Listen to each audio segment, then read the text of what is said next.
अब मैं आपको रावण के चरित्र को बताना चाहता हूं। रावण के पिता का नाम विसर्वा था और माता का नाम था केकसी। विसर्वा एक बहुत बड़ा तपस्वी था, वो हमेशा तपस्या में लगा रहता था, सालों सालों उसको तपस्या में बीत जाते थे। एक दिन केकसी ने विसर्वा से कहा कि तुम इतना समय तपस्या में देते हो, अगर इतना समय मुझे देते तो शायद मैं 10 पुत्रों की मां बन गई होती। तो विसर्वा ने कहा कि सही तो बात है, अगर समय मैं तपस्या में न दे के तुमको देता तो तुम अब तक 10 पुत्रों की मां बन गई होती। लेकिन विसर्वा ने कहा कि 10 के बराबर 1 ही दूंगा, 10 के बराबर 1 ही दूंगा, रावण उसका नाम रखूंगा, 20 भुजा 10 शीश होंगे, पूरे जगत में उसके चर्चे होंगे। ऐसा कहकर के रावण का जन्म हुआ और आपको पता ही है रावण का क्या इतिहास रहा। जब उसने लंका में अपना महल प्राप्त कर लिया रहने के लिए, करोड़ों निशाचरों की उसने भर्ती कर ली, करोड़ों लोगों को निशाचर राक्षस बना दिया और अपनी सोच के लोगों में भर्ती कर लिया। एक दिन उसने एक सभा बुलाई, देखन परिवार को अपने बुला ली एक दिन सभा, देखन परिवार को अपने बुला ली एक दिन सभा। सभा में करोड़ों निशाचर आए, यह देखकर देवता भी घबराए। उस सभा में करोड़ों निशाचर आए थे जो सभा में उपस्थित थे, लेकिन ऐसे करोड़ों निशाचर ऐसे भी जो घरों में बैठे हुए थे। और उस सभा में अब जिसके पास में करोड़ों राक्षस हो तो गर्व तो आना लाजमी है, क्योंकि आज तब देखते हैं कि एक व्यक्ति के साथ 4 लोग घूमने लगे तो अपने आप को बाहुबली समझने लगता है। वो तो रावण था, ज्ञानी था वो।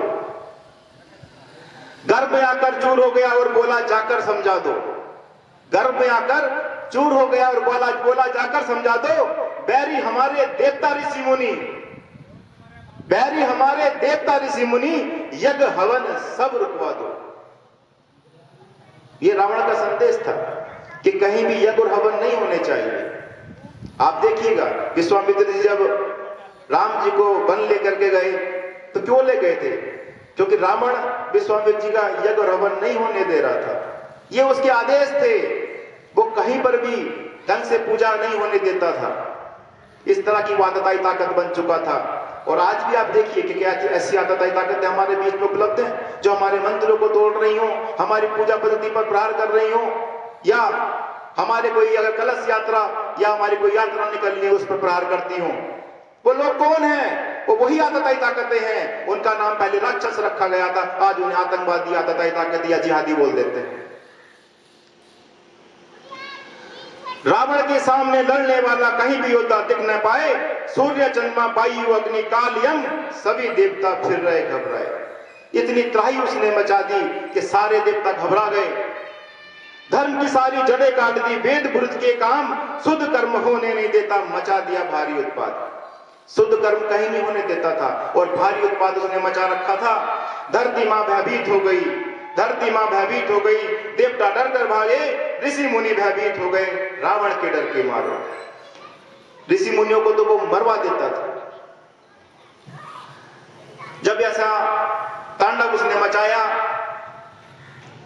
तो धरती मां और देवता लोग आपस में मिले। धरती मां देवता ब्रह्मलोक जा पहुंची। और कहां पहुंचे? ब्रह्मलोक, ब्रह्मा जी के पास।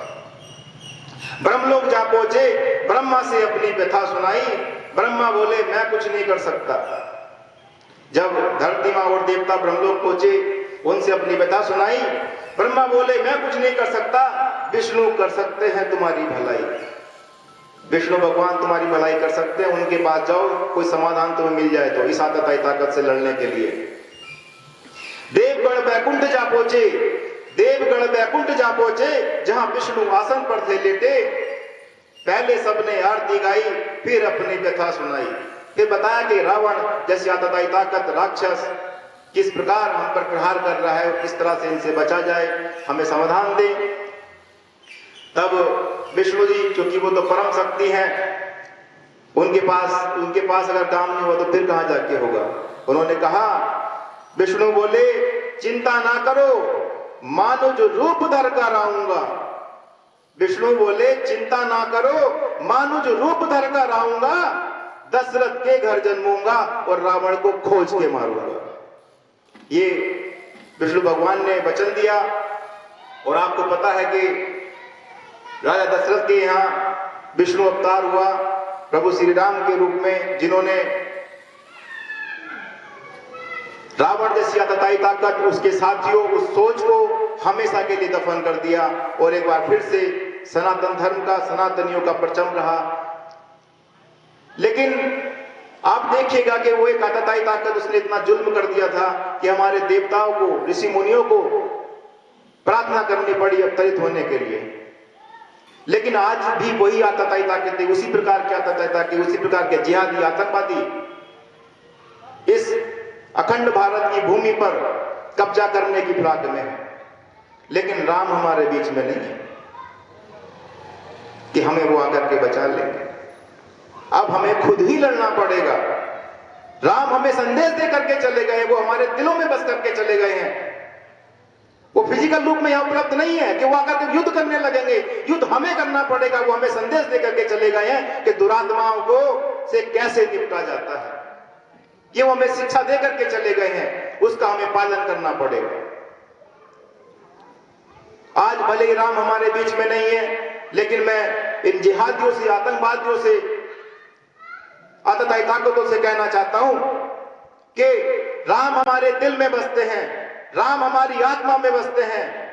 जब जब हमारा प्रसाद जागेगा, हमारे अंदर का राम जागेगा, इन जिहादियों को बचाने वाला पूरे भारत में नहीं, पूरे विश्व में नहीं मिलेगा।